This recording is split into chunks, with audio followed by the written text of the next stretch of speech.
여러분, 그리스 신이랑 로마 신, 그냥 이름만 살짝 바꾼 똑같은 신들이라고 생각하신 적 많으시죠? 사실은요, 그 둘의 핵심적인 목적은 완전히 다릅니다. 오늘 이 이야기에서는 그 이름 뒤에 숨겨진 인간과 제국이라는 두 세계의 아주 근본적인 차이를 한번 파헤쳐 보겠습니다. 자, 많은 분들이 보통 이렇게 생각하세요. 로마 신들은 그냥 그리스 신들 이름만 라틴어로 바꾼 복제품 아니야? 하고 말이죠. 뭐 제우스가 유피테르가 되고 아프로디테가 비너스가 되는 것처럼요. 근데 과연 그게 전부일까요?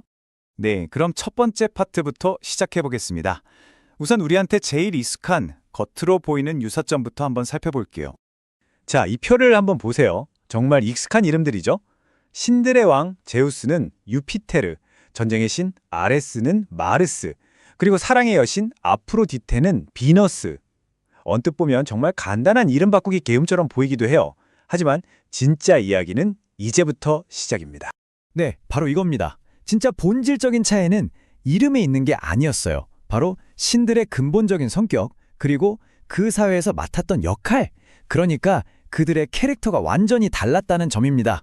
두 번째 파트, 바로 오늘 이야기의 핵심 주제라고 할 수 있겠네요. 인간의 신 대 제국의 신.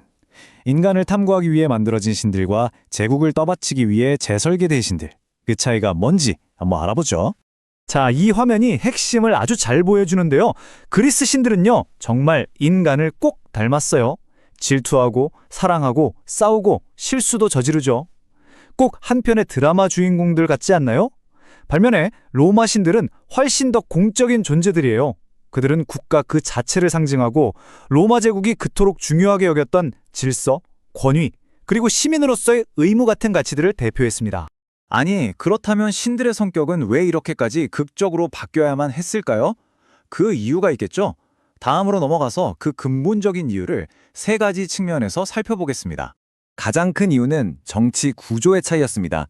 그리스는 아시다시피 수많은 도시국가, 폴리스들이 모여서 서로 경쟁하고 토론하는 사회였죠.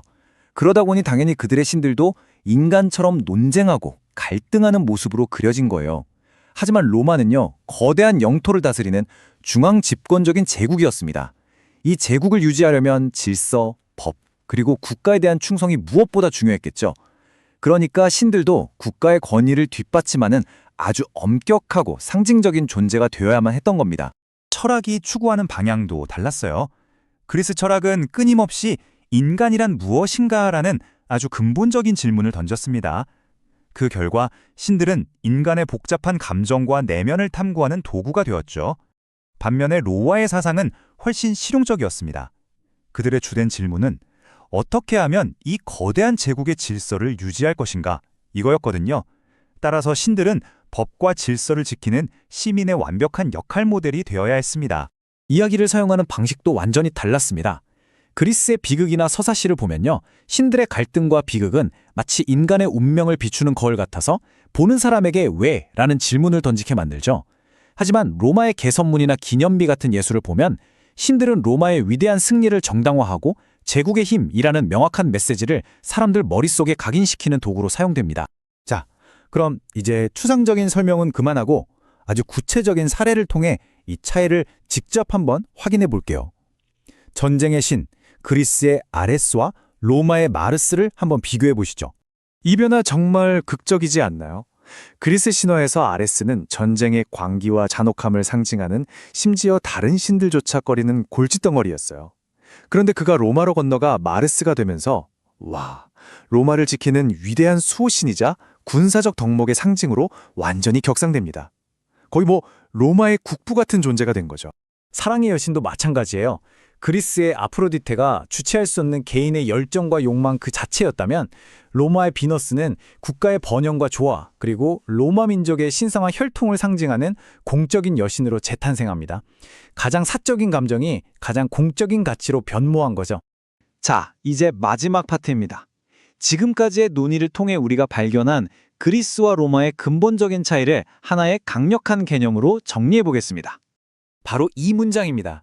그리스 신화는 인간을 이해하기 위해 신을 만들었고 로마 신화는 국가를 유지하기 위해 신을 재설계했다. 정말 이 모든 것을 요약해주는 핵심을 꿰뚫는 표현이죠. 그러니까 가장 중요한 포인트는 이겁니다. 그리스 신화의 본질은 해석을 위한 도구였어요. 인간의 삶과 운명에 대해 왜? 라는 질문을 던지게 만들었죠. 반면에 로마 신화의 본질은 국가를 위한 도구였습니다. 제국의 질서에 복종하라는 메시지를 전달하는 강력한 장치였던 셈입니다. 이 이야기는 결국 오늘날 우리에게 하나의 질문을 던집니다. 지금 우리 시대의 국가들은 스스로를 정의하고 사람들을 통합하기 위해 과연 어떤 새로운 이야기, 즉 새로운 신화를 만들고 있을까요? 우리 모두가 한 번쯤 깊이 생각해 볼 문제입니다.